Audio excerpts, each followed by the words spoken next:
Hello दोस्तों, नमस्कार। आप सभी को बहुत बहुत नमस्कार। आज हमारी इस यूट्यूब चैनल में आज हम भारत के राज्य क्षेत्र के बारे में बात करेंगे। इसके बारे में भारत का राज्य क्षेत्र क्या क्या है, इस बारे में पूरी बात करेंगे। राज्य क्षेत्र, तो इस भारत का जो राज्य क्षेत्र है, ये भारतीय संविधान के भाग 1 में, कहाँ पे, संविधान के भाग 1 और अनुच्छेद 1 से 4 तक इस बात का वर्णन किया गया। भारत के राज्य क्षेत्र का वर्णन संविधान के भाग नंबर 1 में अनुच्छेद 1 से 4 तक इस बात का वर्णन किया गया है। अब देखो, अनुच्छेद 1 क्या कहता है। अनुच्छेद 1 में क्या क्या लिखा हुआ है। अनुच्छेद 1 में लिखा हुआ है भारत जो कि इंडिया है। भारत क्या है? इंडिया। भारत जो कि इंडिया है, यह राज्यों का संघ है। भारत क्या कहेगा? राज्यों का संघ का क्या? भारत जो कि इंडिया है, यह राज्यों का संघ है। ये राज्यों का संघ है। इसका मतलब क्या हुआ? भारत, इंडिया। भारत के दो नाम हैं, ये पता चलते हैं, भारत और इंडिया। इसके दो नाम है भारतीय संविधान के अनुच्छेद 1 में लिखा हुआ है, भारत और इंडिया। और इसको क्या कहेगा? राज्यों का संघ। इसका अर्थ क्या हुआ? वर्तमान में भारत में कितने राज्य? 28 राज्य। सभी राज्यों प्लस 9 केंद्र शासित प्रदेश है, तो इन सबको मिलाकर क्या बनता है? भारत। इन सब का क्या? एक संघ है भारत, तो राज्यों का संघ है। और क्या लिखा हुआ है? इस आगे और क्या लिखा हुआ है? भारत के राज्य क्षेत्र में कौन कौन आते हैं? राज्य का संघ है, तो इसका मतलब राज्य क्षेत्र क्या क्या हुआ? इस राज्य क्षेत्र में कौन कौन आते हैं? देखो, राज्य क्षेत्र में आते हैं राज्य। कौन कौन आ गए? एक तो राज्य, भारत के जितने भी राज्य, वर्तमान कितने राज्य भारत के? 28 राज्य हैं। एक तो ये हो गया। एक हो गया संघ शासित प्रदेश, वर्तमान में कितने हैं? 9 संघ शासित प्रदेश हो गए। और इसके अलावा यदि भारत किसी भी देश से कोई क्षेत्र अर्जित करता है, कोई प्रदेश अर्जित करता है, तो वो प्रदेश भी इसी के अधीन आएगा, भारत के राज्य के लिए। लेकिन अभी कोई नहीं है, तो ये तो भारत क्या हो गया? 28 तो राज्य है और 9 केंद्र शासित प्रदेश, इन सबको मिलाकर एक भारत देश बनता है। तो भारत का एक राज्यों का संघ है। एक बात ये स्पष्ट हो गई। ये अनुच्छेद नंबर 1 में ये चीज़ लिखा हुआ। भारत के संविधान के अनुच्छेद 1 में भारत को हिंदुस्तान कहीं नहीं लिखा हुआ। जो हिंदुस्तान नाम है भारत का, हिंदुस्तान कहते हैं, ये हिंदुस्तान कहीं भी उस भारत के संविधान में लिखा हुआ नहीं है। ये औपचारिक नाम नहीं है हिंदुस्तान। हमारे देश में जो हिंदू धर्म के आधार पर उसको हिंदुस्तान कहने लग गए, लेकिन हिंदुस्तान का औपचारिक नाम नहीं है। औपचारिक नाम भारतीय संविधान में केवल 2 ही है, भारत और इंडिया। क्या नाम है? भारत और इंडिया, इसके औपचारिक नाम 2 ही है। अनुच्छेद नंबर 1 में ये लिखा हुआ। अनुच्छेद नंबर 2 में क्या लिखा हुआ है? अनुच्छेद नंबर 2 में लिखा हुआ है, यदि भारत में यदि कोई बाहरी देश है, उसका कोई प्रदेश यदि भारत में शामिल किया जाता है, तो उसको कैसे, कोई भी बाहरी प्रदेश को शामिल करने की प्रक्रिया, कोई भी बाहरी प्रदेश को भारत में शामिल करने की प्रक्रिया के बारे में, भारत में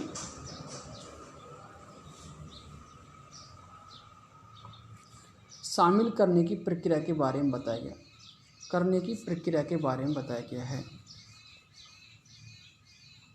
क्या कह रहा है? कोई भी बाहरी प्रदेश है, बाहरी प्रदेश कोई किसी दूसरे देश का कोई क्षेत्र भारत उसको अपने देश में शामिल करता है, किस प्रकार उसको अपने देश में शामिल करेगा, वो सारी प्रक्रिया के बारे में बताता है भारत का आर्टिकल नंबर 2, भारत का संविधान का अनुच्छेद 2। अब अनुच्छेद नंबर 3 पढ़ते। अनुच्छेद नंबर 3 में क्या लिखा हुआ? अनुच्छेद 3 में लिखा हुआ, भारत के राज्य क्षेत्र में किसी भी प्रकार का कोई परिवर्तन करना। भारत का राज्य क्षेत्र, इसका अर्थ क्या? भारत के राज्य क्षेत्र में किसी भी प्रकार का परिवर्तन करना हो,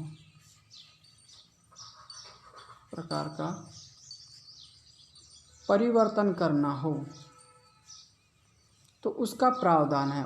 परिवर्तन करना हो तो उसका प्रावधान बता रखा अनुच्छेद नंबर 3 में। इसका अर्थ कैसे?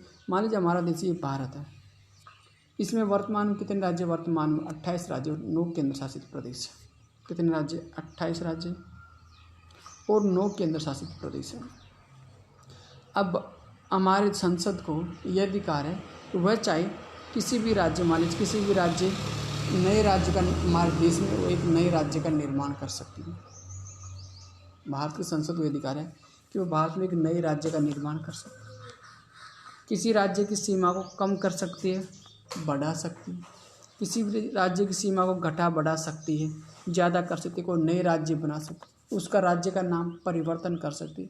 ये सब चीज़ें करने का अधिकार भारत की संसद को, और अनुच्छेद 3 ये अधिकार देता है कि भारतीय संसद का अधिकार है वह भारत के किसी भी राज्य के क्षेत्र की सीमा को कम कर सकता है, ज़्यादा कर सकता है, कोई नया नाम, राज्य का नया नाम रख सकता है, ये सब काम कर सकता है भारतीय संविधान का अनुच्छेद।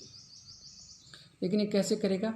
इसके लिए यदि किसी राज्य के विभाजन करना, उसमें नए राज्य बनाना है, तो ये सबसे पहले राष्ट्रपति एक अध्यादेश करता है, उस राज्य के विधानमंडल से पूछता है। पहले किससे पूछता है?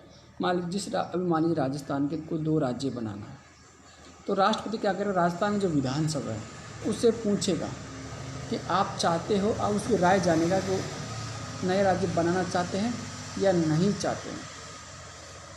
अब इसका समय, नए राज्य बनाना चाहता है नहीं बनाना चाहता है, इस बात का जो समय निर्धारित करेगा वो राष्ट्रपति करेगा। उसका समय देगा कि आप 7 दिन में, 10 दिन में, 6 महीने में इसका जवाब दो।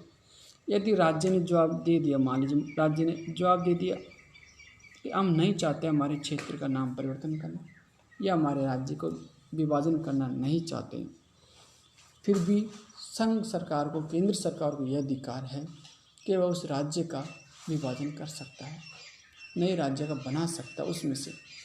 इसका उदाहरण देखेंगे, आंध्र प्रदेश, उस समय जब तेलंगाना राज्य बनाया था आंध्र प्रदेश से, तो उस समय भारत का जो राष्ट्रपति था उन्होंने पूछा था आंध्र प्रदेश सरकार से, तो इन्होंने साफ मना कर दिया था कि हम नहीं चाहते, फिर भी तेलंगाना के नया राज्य बनाए। तो ये केंद्र सरकार को, संसद को अधिकार है, भारत संसद को अधिकार है कि वह नए राज्य का निर्माण कर सकता है।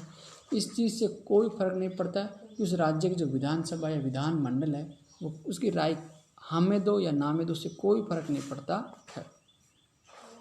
यह अनुच्छेद 3 हो गए। अनुच्छेद 3 हो गया। अनुच्छेद नंबर 4 क्या कहता है? भारतीय संविधान का जो अनुच्छेद नंबर 4 देखो क्या कह रहा। अनुच्छेद 4 क्या कहता है कि अनुच्छेद 2 और अनुच्छेद 3 में जो परिवर्तन किए जाएंगे ये अनुच्छेद 368 के तहत नहीं होते हैं।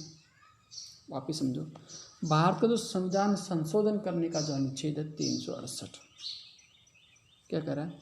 अनुच्छेद 4 कहता है कि अनुच्छेद 2 व 3, कौन सा अनुच्छेद? 2 व 3 में जो भी परिवर्तन किए जाएंगे ये भारतीय संविधान संशोधन 368 के अधीन नहीं किए जाएंगे, तहत नहीं किए जाते, 368 के तहत नहीं किए जाते हैं। क्या कह रहा है? इसका अर्थ क्या हुआ? यदि अभी भारत में एक नए राज्य का निर्माण करना है तो जो संविधान में संशोधन जो करते हैं वो 368 के तहत नहीं करते हैं। ये याद रखने की बात है। अनुच्छेद 4 दोबारा सुनो। अनुच्छेद 4 कहता है कि अनुच्छेद 2 व 3 में जो भी परिवर्तन करना होता है वह अनुच्छेद 368 के तहत नहीं कर सकते हैं। किसी भी राज्य का नाम परिवर्तन करना हो तो उसका संविधान संशोधन 368 के तहत नहीं होता है। एक चीज़ याद है, भारत, एक चीज़ याद रखना कि भारत के जो संविधान में संशोधन 3 तरीके से होता है। संविधान में संशोधन कितने रूप में होता है? 3 रूप से होता है। संविधान में संशोधन 3 प्रकार से होता है। भारत के संविधान में संशोधन कितने प्रकार से होता है? 3 प्रकार से होता है। एक होता है साधारण बहुमत से। क्या होता है? एक तो हो गया सामान्य बहुमत या साधारण बहुमत का, तो या सामान्य बहुमत का। एक तो ये हो गया सामान्य बहुमत से होता है। दूसरा होता है विशेष बहुमत से, हो गया विशेष बहुमत से 2। और तीसरा होता है विशेष बहुमत प्लस आधे राज्यों का अनुमोदन। विशेष बहुमत प्लस आधे राज्यों का अनुमोदन, आधे राज्यों का अनुमोदन। भारत के मान 28 राज्य, तो उनमें से आधे राज्यों का अनुमोदन प्लस विशेष बहुमत। तो संविधान में संशोधन 3 प्रकार से हो गया, साधारण संशोधन, साधारण सामान्य बहुमत से, विशेष बहुमत से, विशेष बहुमत प्लस राज्य आधे राज्य का अनुमोदन। यह तो गया संविधान में। अनुच्छेद 368 के तहत, अनुच्छेद 368 के तहत संविधान में संशोधन 2 प्रकार से होता है। कितने प्रकार से होता है? अनुच्छेद 368 के तहत 2 प्रकार से होता है। कौन कौन सा होता है? अनुच्छेद 368 में जो संशोधन होता है वह सामान्य बहुमत से नहीं होता। एक तो हो गया विशेष बहुमत से होगा। कौन कौन सा? एक हो गया विशेष बहुमत और दूसरा हो गया विशेष बहुमत प्लस आधे राज्य का अनुमोदन। विशेष बहुमत प्लस आधे राज्यों का अनुमोदन, आधे राज्यों का अनुमोदन। ये 2 तरीक़ों से होता है। अनुच्छेद 368 के तहत जो संविधान संशोधन होता है 2 रूप में होता है। एक तो विशेष बहुमत से, विशेष बहुमत प्लस आधे राज्य का अनुमोदन। चलो ठीक है। अब इसका अर्थ क्या हुआ, क्यों बताया मैंने बात? इसलिए बताए कि जो अनुच्छेद 2 व 3 में जो परिवर्तन होगा वह किस रूप में होगा? साधारण या सामान्य बहुमत से होगा। वो सामान्य बहुमत से होगा। किससे होगा? वह सामान्य बहुमत से होता है। अनुच्छेद 2 यदि किसी नए राज्य का निर्माण करना है तो संविधान में संशोधन सामान्य बहुमत से होता है। लेकिन इन सामान्य बहुमत से होने वाले जो संशोधन हैं इनको संविधान संशोधन में काउंटिंग नहीं किया जाता, इनको गिना नहीं जाता है। संविधान में संशोधन वही गिने जाएंगे जो अनुच्छेद 368 के तहत जो संविधान संशोधन होते हैं उनको भी संविधान संशोधन के रूप में गिना जाता है। संविधान का अनुच्छेद नंबर 368 के तहत जो संविधान संशोधन होते हैं उन्हीं संशोधनों को गिना जाता है, न कि सामान्य बहुमत के संशोधन को नहीं गिना जाता है। अब मान लीजिए भारत में कोई भी नया राज्य बनाना होगा तो सामान्य बहुमत से बनाना होगा। कोई भी राज्य का नाम परिवर्तन करना होगा तो सामान्य बहुमत से करना होगा।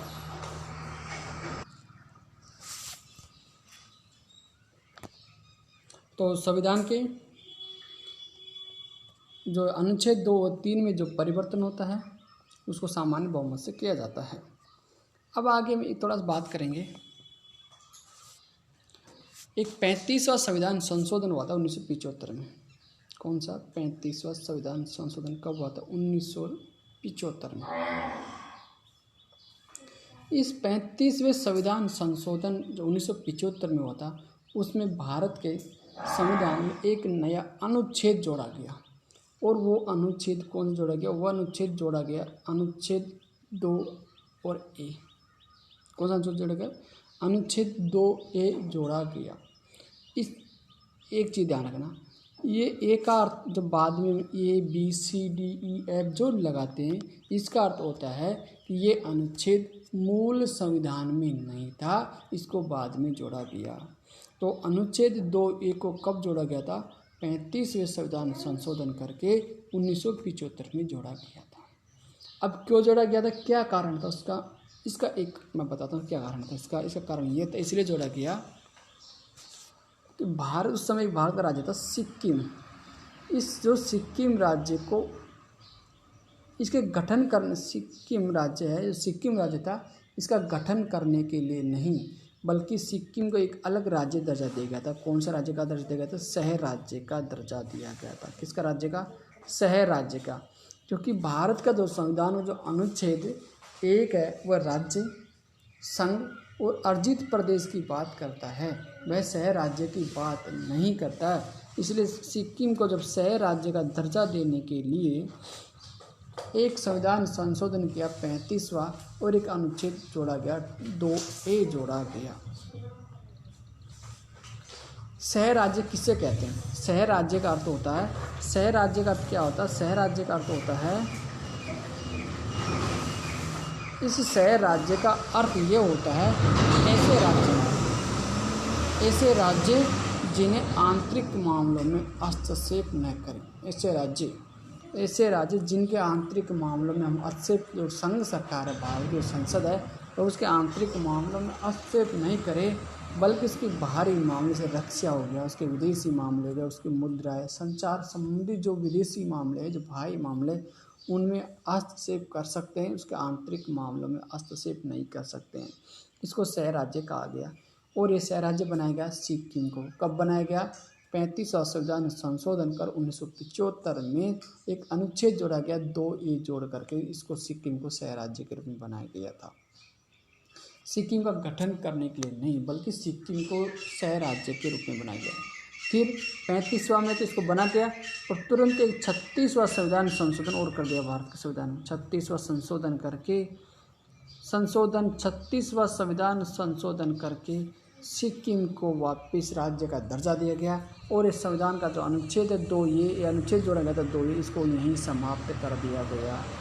36वां संविधान संशोधन करके जो अनुच्छेद 2A जोड़ा गया था, इसको समाप्त कर दिया गया और इसको समाप्त होते सिक्किम को सह राज्य का दर्जा खत्म हो गया और वह भारत का एक राज्य ही बन गया। क्या बन गया?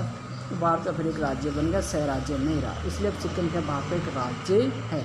36वां संविधान संशोधन करने के बाद में इसको सह राज्य का दर्जा हटा दिया और उसको एक राज्य का दर्जा दिया गया।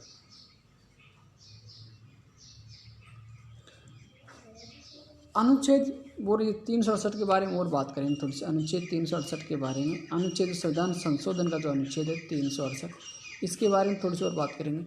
इसमें क्या क्या लिखा हुआ? इसमें देखो 3 बातें सबसे इम्पोर्टेंट है। एक बात यह है कि यह संविधान संशोधन की बात करता है। क्या बात करता है? ये संविधान संशोधन की बात करता। अनुच्छेद 368 क्या? संविधान में संशोधन की बात करता। एक बात तो ये। दूसरी बात हमको ये बताता 368 क्या बताता है? 368 ये बताता है कि जो संविधान है उस संविधान में संशोधन करने की शक्ति किसके पास होती है? संसद के पास। तो संसद के पास क्या होते हैं? संविधान में संसद के पास जो संविधान है, तो संसद के पास शक्ति होती है संविधान में संशोधन करने की। 2 चीज़ क्यों? इसमें कोई राज्य सरकार संशोधन नहीं कर सकती, जबकि भारत की जो केंद्र सरकार है, संसद है, लोकसभा और राज्यसभा, वही संसद में इसमें संशोधन कर सकती है। 2 बात। तीसरी बात क्या होती है? तीसरी बात इसमें ये लिखा हुआ है कि जो संविधान संबंधी जो संशोधन होंगे उसको राष्ट्रपति अनिवार्य रूप से स्वीकृति देता है। क्या करता है? इसको राष्ट्रपति अनिवार्य रूप से स्वीकृति देता है। अनिवार्य रूप से राष्ट्रपति अनिवार्य रूप से स्वीकृति देता है। इसको राष्ट्रपति रोक नहीं सकता है। जो संविधान संशोधन संबंधी जो भी विधेयक लाया गया उसको राष्ट्रपति रोक नहीं सकता, उसको अपनी स्वीकृति देनी होती है।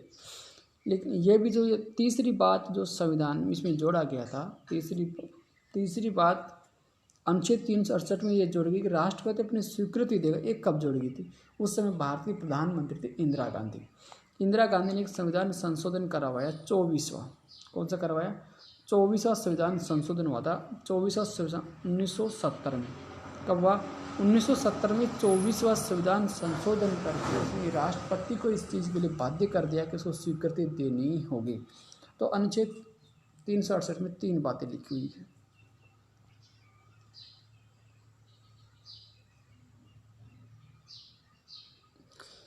एक भारत का जो सर्वोच्च न्यायालय जो सुप्रीम कोर्ट है, उस सुप्रीम कोर्ट ने एक बार कहा था, केशवानंद जो भारतीय बनाम वाले मामला था, केशवानंद भारती वाले जो मामला था, उस मामले में सुप्रीम कोर्ट ने कहा था कि संसद संविधान के किसी भी भाग में संशोधन कर सकती है। क्या कह रहा है?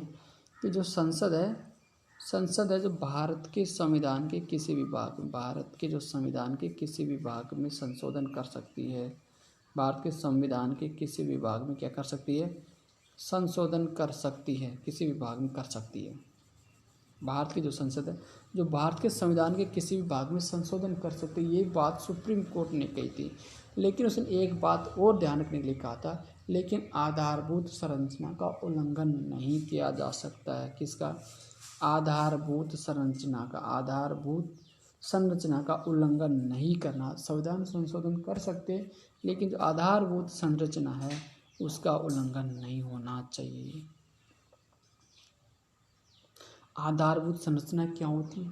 आधारभूत संरचना ऐसी बात है जिससे हमारा संविधान, ऐसी बातें जिन पर हमारा पूरा संविधान टिका हुआ है, उन चीज़ों में संविधान संशोधन नहीं कर सकते, इनमें कोई परिवर्तन नहीं कर सकते। ये बात सुप्रीम कोर्ट ने केशवानंद भारती मामले में ये बात उन्होंने कही थी। और दूसरी बात क्या कह रहा है संसद और भारत की संसद में 2 सदन होता। कितने सदन हो गए संसद में? 2 सदन हो गए। एक हो गया लोकसभा और एक हो गया ये हो गया लोकसभा और एक हो गया राज्यसभा।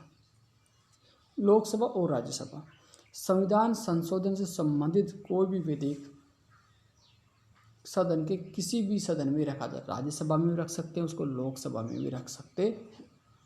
मान लीजिए लोकसभा में कोई संविधान संशोधन का जो विधेयक रखा, इसके अंदर रखा, यदि इसने बहुमत से पास कर दिया और राज्यसभा में किया और राज्यसभा ने इसको पास नहीं किया तो विधेयक क्या माना जाएगा? उस विधेयक पारित नहीं होगा और विधेयक को खारिज माना जाएगा। एक बात क्या माना जाएगा? इसको खारिज माना जाएगा। दूसरी चीज़, एक बात ये ध्यान रखने की बात है, दूसरी बात यहाँ क्या ध्यान, कोई विधेयक लाया, लोकसभा में कोई विधेयक लेके आए, लोकसभा ने विधेयक को पास कर दिया, कोई भी कानून लेके आए लोकसभा के सदस्य ने उस कानून को पास कर दिया। कानून जब राज्यसभा के पास जाने से पहले लोकसभा किसी कारणवश भंग हो जाती है, लोकसभा किसी भी कारणवश भंग हो जाती है तो वह कानून भी क्या हो जाएगा? ख़त्म हो जाएगा। वह अध्यादेश क्या हो जाता है? ख़त्म हो जाता है। दूसरा और देखो, यदि कोई विधेयक पहले लोकसभा में राज्यसभा में लेके आए, किस में लाया? राज्यसभा में कोई विधेयक लेके आए, कोई कानून राज्यसभा में लेके आए, कानून बनाने के लिए कोई विधेयक कहाँ लाए? राज्यसभा में। राज्यसभा ने उसको पास कर दिया और इधर राज्यसभा ने पास तो कर दिया लेकिन इधर लोकसभा किसी कारण लोकसभा भंग हो जाती है, किसी भी कारण से लोकसभा भंग हो गई, इधर राज्यसभा ने उस अध्यादेश को पारित कर दिया लेकिन लोकसभा भंग हो गई तो ये अध्यादेश खारिज नहीं होता है। जब नई लोकसभा बनेगी उसमें अध्यादेश पारित होगा और फिर उसको पास करेंगे। लेकिन क्यों नहीं होगा खारिज? क्योंकि हमारी जो राज्यसभा है ये स्थायी सदन होता है, इसलिए राज्यसभा में से पहले राज्यसभा ने उसको पास कर दिया और फिर लोकसभा भंग होती है तो अध्यादेश खारिज नहीं होता है। यदि लोकसभा ने पहले कोई अध्यादेश लोकसभा में जाता है और लोकसभा ने उसको पारित कर दिया और राज्यसभा में पारित होने से पहले यदि लोकसभा भंग हो जाती है तो वह अध्यादेश खारिज माना जाएगा।